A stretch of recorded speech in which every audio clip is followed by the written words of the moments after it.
The night the St. Lawrence froze solid enough to crack, the kind of cold that splits wood and kills engines and makes the whole city of Montreal hold its breath, was the night Talia Bourke found a dying man on her front steps.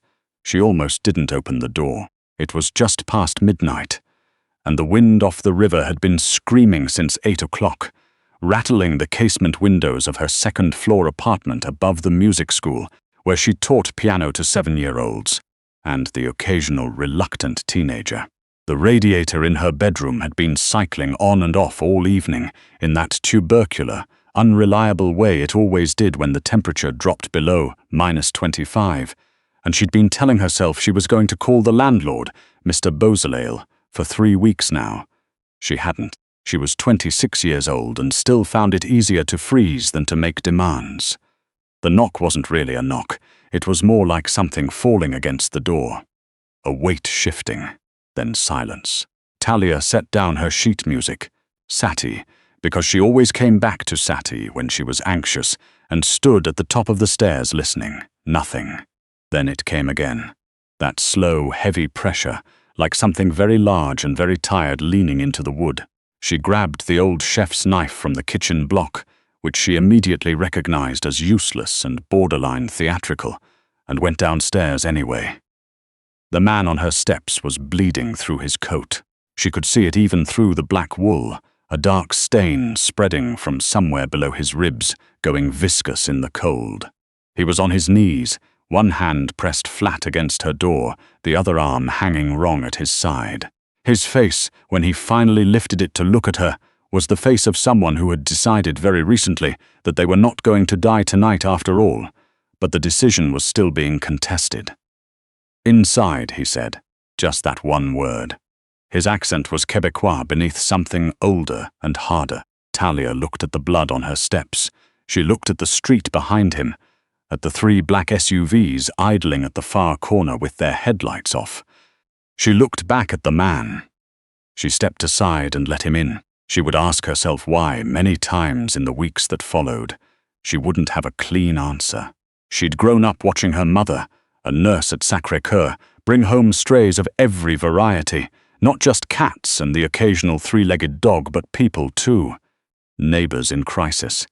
Cousins of cousins who needed a couch, a woman from her mother's unit who needed somewhere quiet to leave a bad marriage. Talia had absorbed this as simple fact. When someone is in trouble and standing in front of you, you help them. You figure out the rest later. Later was going to be a problem. His name, she would learn, was Rémy. Just Rémy. When she asked for a last name, somewhere in the second hour, while she was pressing a dish towel against his side because she had run out of clean gauze and the pharmacy on Saint-Denis was not open at 1 in the morning, he looked at her with those grey-green eyes. She'd never seen that particular color before, somewhere between the river in November and a winter sky right before it snows, and said, "You don't want my last name. Trust me on that." She trusted him, somehow, which was its own kind of warning sign. She'd taken enough first aid through the music school's insurance requirements to know that the wound wasn't arterial. He would have been dead already if it were. But it was deep, and something in his shoulder was badly wrong, dislocated or worse, and he was running a temperature she could feel through the back of her hand against his forehead. She got him onto the couch in her living room, the good one, the one her mother had helped her pick out at the Saint Laurent flea market, and she tried not to think about the upholstery. "I need to call 911, she said. "No." His voice was quiet, but there was no ambiguity in it whatsoever. "You're bleeding. I'm aware. You have a fever. Also aware." She sat back on her heels and looked at him. He was watching her with the particular focused attention of someone who was in significant pain, and managing it through sheer willpower, which struck her as both impressive and deeply alarming. He was big, not in a cartoonish way, but in the way of someone who had spent most of his life doing physical things that required a body to hold up under pressure. There was a scar along his jaw she hadn't noticed at first, pale and old, and his knuckles on the hand pressed against his own wound were scarred too, in the specific pattern she'd seen once on a man at her mother's hospital who'd been a boxer for 20 years. "You can't stay here," she said. not because she meant it, but because she felt she should say it. "I know," he said. "I just need an hour." He stayed 4 days. She never told anyone, not her friend Margot, who called twice that first week asking if Talia wanted to come to her pottery class. Not her mother, not her landlord, Mr. Bobsolale, when he finally came to look at the radiator and spent 20 minutes telling her about his sister's problems in Laval. She kept Rémy in the back bedroom, her practice room, really, which contained a keyboard, a stack of music theory books, and the spare bed she used when her cousin visited. And she told herself she was doing this for 1 more day, and then 1 more after that. The thing was, he was not what she'd expected. She wasn't sure what she'd expected exactly. Aggression, maybe, manipulation, some form of coercion. He was, she had gathered within the first 12 hours, a person involved in things that were not legal, not simple, and not small. The 3 SUVs had been his people. She understood that now. There were others out there looking for him, people who were not his people. And the distinction between those 2 groups was apparently the difference between life and something else. He had told her this carefully, on the morning of the 2nd day, sitting up in the practice room bed, with her keyboard visible over his shoulder and her copy of Hanan exercises on the stand, looking faintly incongruous. "You should know what you're involved in," he said, "so that you can make a choice. The choice to what? To ask me to leave?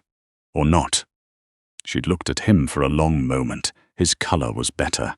She'd managed to get proper wound supplies from the pharmacy.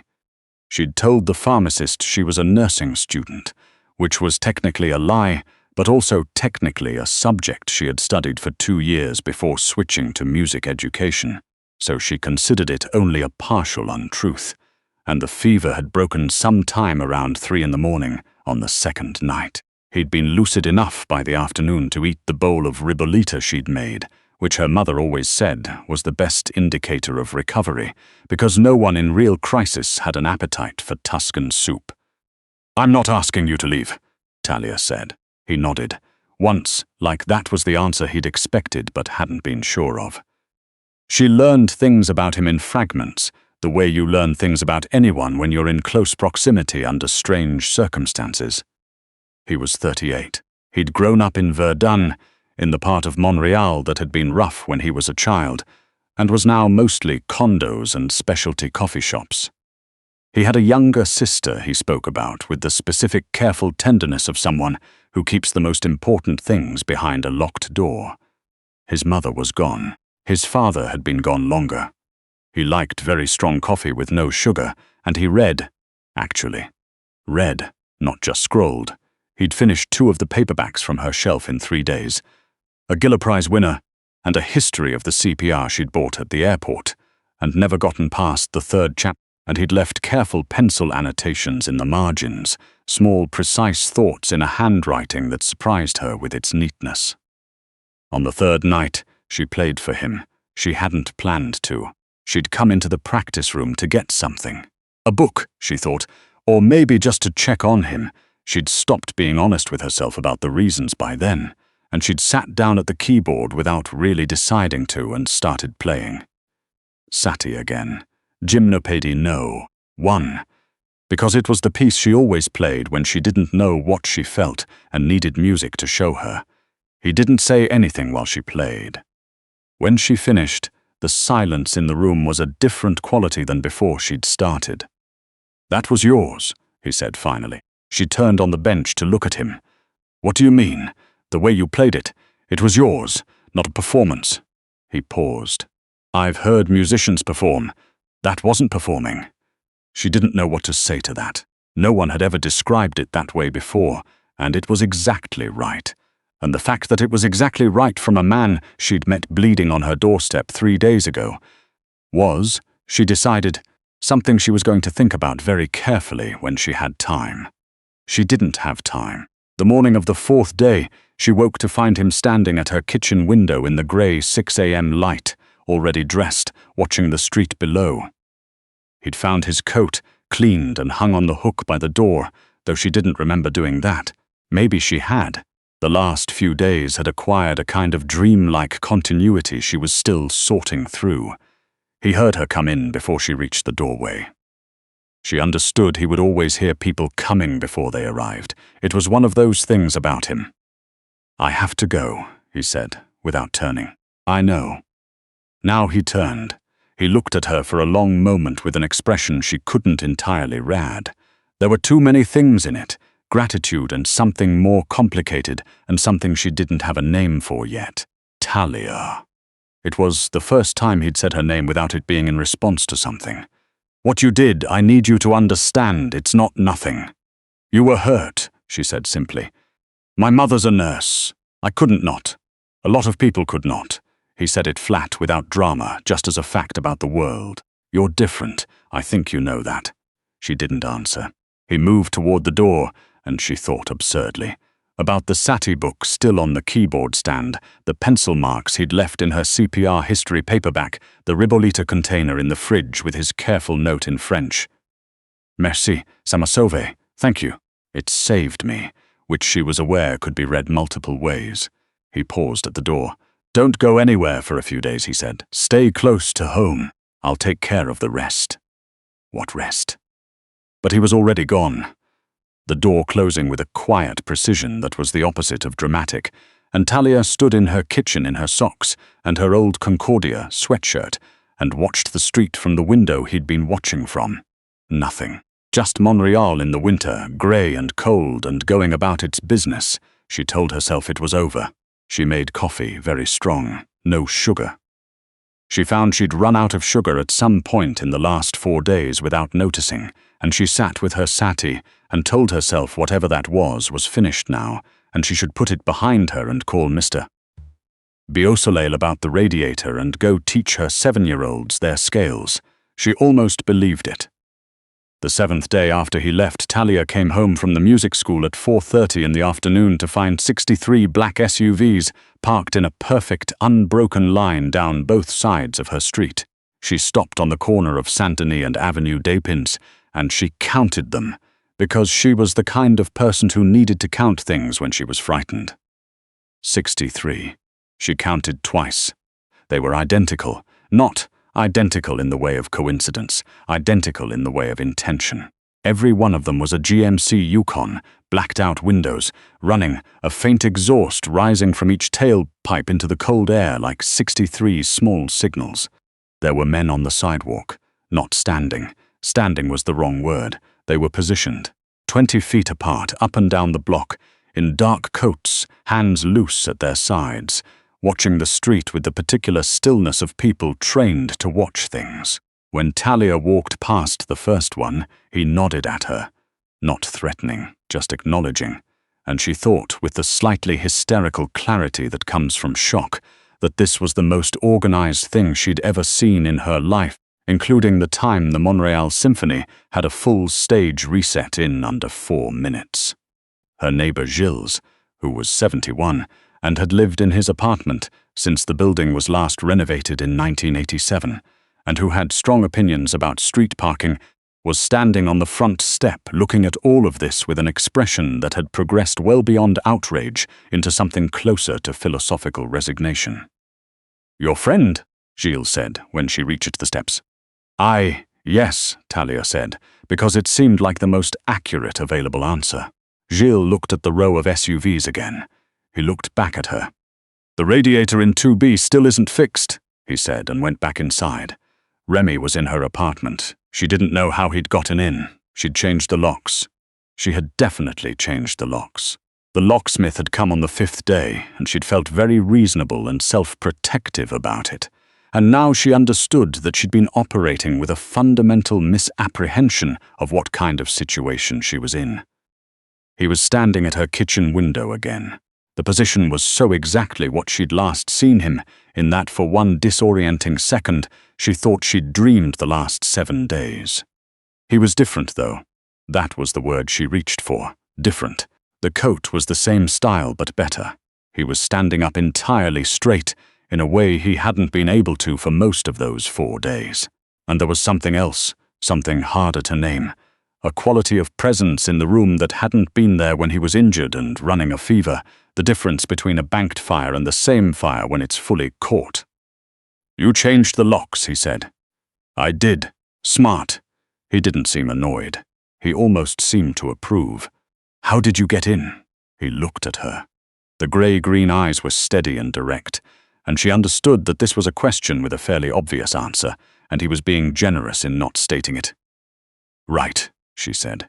She set down her bag. She was still in her coat. She thought about sitting down and decided she needed to stay standing for this conversation, whatever this conversation was going to be. "What is all of that?" she asked, gesturing at the window, at the street. "Outside. Mine," he said simply. She waited. He moved away from the window and pulled out one of her kitchen chairs and sat down in it, which she found strange. Not the sitting, but the pulling out, the deliberateness of it, the way he was making himself take up less space than he was. She thought about the way he'd been in the practice room for 4 days, big and badly hurt and very careful about asking for nothing more than what was necessary. "My name is Rémy Châtillon," he said. She knew the name.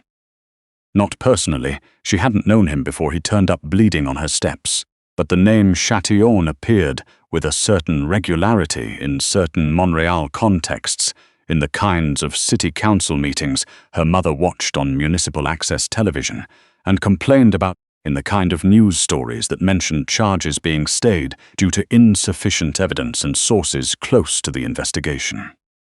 The Châtillon family had been a specific kind of fact about Montreal for 40 years. The way the Daiquiri was a fact. The way the January cold was a fact. Something you didn't necessarily think about every day, but that you understood was always operating in the background of things. "I know," she said. He nodded the same single nod. "The people who shot me," he said, "were sent by my own organization, or by someone inside it. I'm still determining which." He said this with a steadiness that she found almost more frightening than if he'd said it with anger. "While I was here, my people were working on that. It's clarified now. What does that mean?" "It means the people who gave the order have been addressed." A pause. "And it means I owe you something I don't entirely know how to pay." Talia looked at him. She looked at the window, at the barely visible line of black vehicles outside. She thought about her mother, who had brought home strays of every variety and had never once calculated what it cost her. She thought about Rémy Châtillon, she corrected herself, in the practice room on the second night, slightly feverish, reading her airport paperback and leaving small, careful thoughts in the margins. "You don't owe me anything," she said. "Talia, I mean it. You needed help. I helped you. That's not a transaction." He was quiet for a moment. When he spoke again, his voice had changed slightly, something underneath the careful steadiness that she hadn't heard before, or that she hadn't recognized before. "The people who were looking for me," he said, "know about this address now, not because of anything you did, because of how I came in that night. I didn't have options for discretion. It's created a situation for you." She felt the specific cold that has nothing to do with temperature. "What kind of situation?" "One I'm going to resolve," he said. "I wanted you to hear it from me directly, not from." He glanced toward the window. "Anyone else? Resolve how?" "There's going to be some attention on your building, your street, for a while." He held her gaze. "It's going to look like what it looks like outside right now. I know that's not. I understand it's not nothing for your life." Talia thought about Gilles on the front step. She thought about her 7-year-olds arriving on Monday morning, led by their parents, to a street lined with 63 running black SUVs and 20 stationary men in expensive coats. She thought about Mr. Beausoleil and the radiator. "How long is a while?" she asked. "Until I'm certain it's safe." He looked at her directly. "I'll be honest with you. I've been honest with you since the beginning. I don't know exactly how long." There was something about him being honest with her, from the beginning, that she wanted to argue with, on the grounds that a man who appears on your doorstep bleeding without context is not exactly an open book. But she found, turning it over, that she couldn't. He had told her what she'd asked. He had told her more than he needed to when she'd given him the chance to say nothing. He had not manipulated her or threatened her, or made her feel that her cooperation was anything other than her choice. "The sati," she said, which was not what she'd intended to say. He blinked. It was the first time she'd seen anything knock him slightly off balance. What you said, she pressed on. That it was mine, that it wasn't performing. It wasn't. He sounded certain. How did you know that? He was quiet for a moment, and in that moment she understood that she had asked him something real, something he was going to answer honestly or not at all. My sister plays, he said finally, not piano. Violin. She plays it the same way you play the piano, like she's talking to it, not showing it off. He looked at his hands, which were resting on her kitchen table, those scarred, careful hands. I've watched her play her whole life. I know what it looks like when someone is inside the music instead of on top of it. Talia sat down. She sat down because suddenly her knees required her to, and she was across the table from Rémy Châtillon in her own kitchen in her Concordia sweatshirt, and her coat she'd never taken off. And outside the window 63 black SUVs were running in the Montreal winter, and she thought about the word her mother used for the moments in nursing, when you understood that a situation was not going to be simple and not going to be short. And that the only honest thing to do was commit to it fully rather than pretend you could manage it in pieces. Now, her mother would say, you decide now because later the deciding is harder. She looked at him. I'm going to need you to move the SUVs before Monday morning, she said. I have piano lessons at 9. The parents are already anxious people. Something shifted in his face. Not a smile, she wasn't sure yet if he smiled exactly, but a change, a warming of the grey-green eyes that was harder to look at directly than the cold steadiness had been. I can do that, he said, and the men on the street. They can be somewhere less visible, also manageable, and my radiator needs to be fixed. It's been 3 weeks and Mr. Beausoleil keeps saying he'll come. There was a pause, a very brief one. I'll send someone, he said. I'm calling Mr. Beausoleil, she said. He lives in this building. It's his job. I'm just saying I'm going to call him today. For the first time. She paused. I'm practicing asking for things. She didn't know why she told him that. She hadn't told anyone that, not Margot, not her mother, but it felt true, and it felt like something he would understand without her needing to add a footnote. He looked at her for a long moment. Talia Bourke, he said quietly. You let a stranger bleed on your couch for 4 days. You have a copy of Satie on your piano stand at 1 in the morning, and you're practicing asking for things. He said it like he was reading a list of facts. Like he was committing it to memory. You're not what I expected either. She didn't ask what he'd expected. It didn't seem necessary. Outside, the 63 black SUVs sat in their perfect line in the cold Montreal street, exhaust rising into the last of the grey afternoon light, and Talia Bourke sat in her kitchen, across from the most dangerous man in this city, and understood, with the clarity that sometimes comes only after you've already made the choice, that whatever happened next was going to change every version of her life she'd been quietly planning. She wasn't sure, sitting there, that she minded.